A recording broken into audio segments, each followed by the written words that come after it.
সম্মানিত উপস্থিতি, আমরা জানি আল্লাহ সুবহানাহু ওয়া তাআলা আমাদের উপরে সালাতকে ফরজ করেছেন।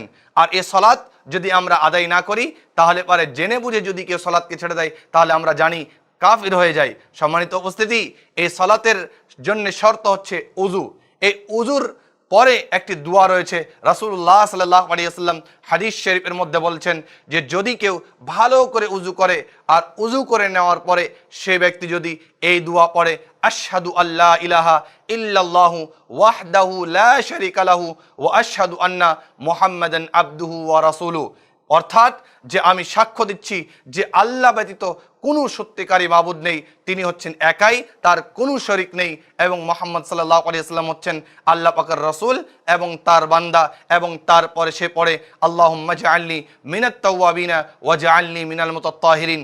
এই দোয়া যদি কেউ পড়ে উযুর শেষে, তো রাসূলুল্লাহ সাল্লাল্লাহু আলাইহি ওয়াসাল্লাম বলেছেন যে আল্লাহ সুবহানাহু ওয়া তাআলা সেই ব্যক্তির জন্য জান্নাতের 8টি দরজাকে খুলে দেন, আর আল্লাহ রাব্বুল আলামিন তাকে উপদেশ দেন যে তুমি এই 8টি দরজার মধ্যে থেকে যে কোনো দরজা দিয়ে তুমি জান্নাতের মধ্যে প্রবেশ করতে পারো। সম্মানিত উপস্থিতি, এত বড় ফজিলত যে আল্লাহ সুবহানাহু ওয়া তাআলা আমাদেরকে সেই জান্নাতের 8টি দরজার মধ্যে থেকে যে কোনো দরজা দিয়ে প্রবেশ হওয়ার সুযোগ দেবেন।